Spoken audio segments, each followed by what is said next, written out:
What's up, y'all? Reggie here, the fitness tutor. I want to do a quick video here before I go into the gym. Primarily for my folks in the intermittent fasting group. And I might put it up on my channel or something, just for anybody else that's interested. But intermittent fasting is becoming a large, I think it's probably still moving through the fad stage, turning into a trend, maybe, who knows what. And there's various forms, definitions, et cetera, right? So a lot of people out there who are, have more letters beside their name, they look better than me, channel is better than mine or ours or whatever else. And these people, doctors, et cetera, you have the appeal to authority, et cetera. And, a lot of these people are out here saying all kinds of nonsense. It's just not true. And making it sound like there's something else going on besides calories in, calories out, which is not. And I'm going to help prove that for all of my folks out there that are interested in real, actual, honest science that's not bullcrap science around making a buck and marketing and being intellectually dishonest, et cetera. But anyway, just want to put that caveat out there. Let's see. I got a new phone, so okay, just making sure where my camera is. But I just wanted to do a quick video about OMAD, right? OMAD, 1 meal a day. We had a thread. We get these threads all the time, and extended fasting. Just kind of, they're close. They're very close, right? Because OMAD is really almost a 24-hour fast, and anything more than 24 hours we consider to be extended fasting. A lot of other people do too, etc. But we generally. It's not that we don't support it. I think in the pinned post, we say we don't support extended fasting. And this is, OMAD is intermittent fasting, but so many people mess this stuff up. And this is just my warning. I just want to do a video about this because, we get so many of these posts and so many of these questions. And, I'll start maybe a thread talking about, some of the complications with some of this stuff. Because as I mentioned in another thread,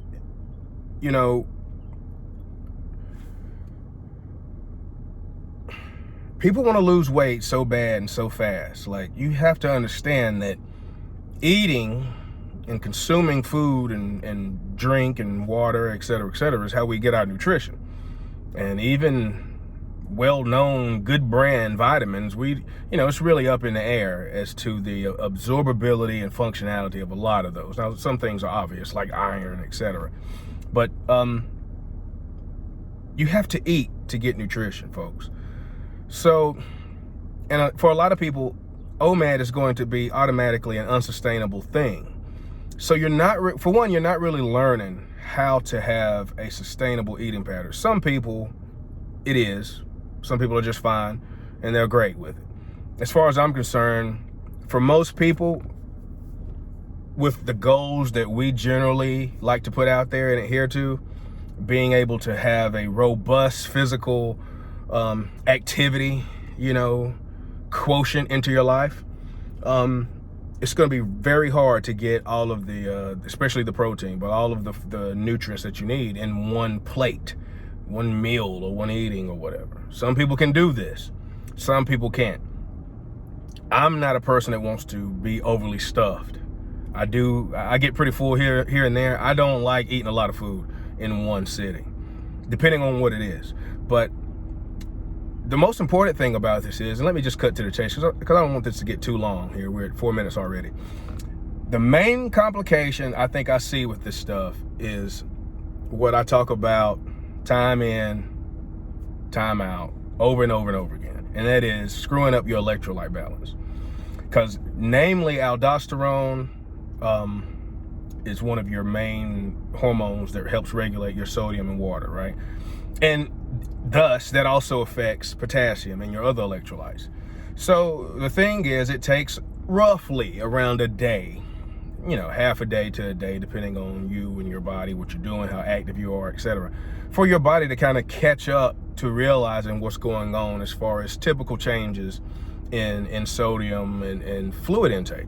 And this is precisely why when the people suddenly start doing intermittent fasting, they go from eating a lot of times like crap. A lot of times that's relatively high sodium though, However, they're not eating a lot of fruits and vegetables. Therefore, they're not getting a lot of potassium, which helps counteract sodium so that you can actually get the benefits of having more sodium, low magnesium, calcium, your other electrolytes, your other metals, et cetera, et cetera. So people typically get into intermittent fasting and they end up doing a time span that's going to be around 24 hours before, until they eat again. They go to bed, typical day, and then they wake up the next day and they're like, well, I'm gonna do 18-6. I'm not gonna eat again until 8 tonight or 6, something like that. And over the course of the previous day, night, and when they eat again, it's been 17, 18 hours, 20 hours. And your body is just starting to make the change. And then this suggestion again about just pounding water, drink water. If you're hungry, drink water, drink water, drink water. And you end up just stripping your body of sodium, and then you flush more water out. Drinking too much water dehydrates you if you don't have sodium coming in. This is why sodium and electrolyte supplementation is a big thing. But that just further complicates things. And then you eat a big meal, or a relatively big meal. Who knows what your electrolyte balance is within that meal. And you just get into this situation where your body is just starting to make changes from yesterday, sensing what's going on different with the sodium. Then you introduce a whole bunch of water, you lose more sodium, then you put a little bit of sodium back in later, maybe some carbs, maybe you didn't. All those things affect your sodium content and your electrolyte balance. And this is why I just tell people to be careful, and why most of your problems with intermittent fasting or OMAD or extended fasting are probably going to be related to electrolyte and electrolyte balance. And, again, as far as I'm concerned, the way to combat that is to have a consistent intake before you go into this, and then you keep a similar intake and you just change the time frame, all right, when you eat.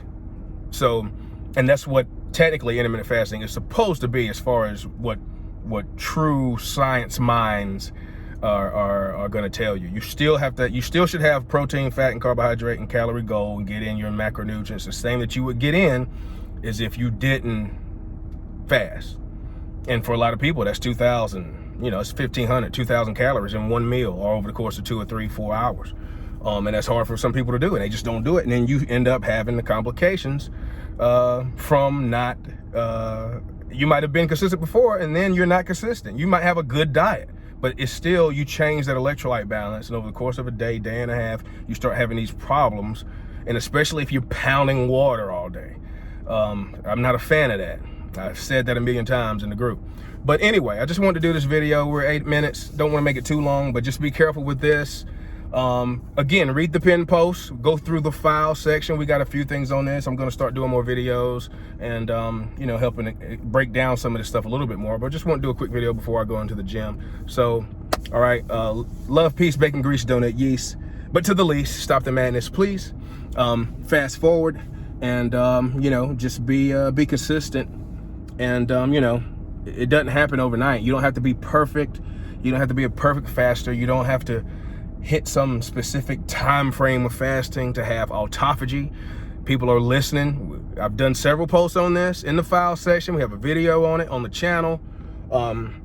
People are trying to do extended fasting because Joe Blow said that autophagy clicks in at hours 20 or 18 or this other crap. It's nonsense, okay? And this is getting people, this is part of what's getting people screwed up too. So again, see y'all on the other side.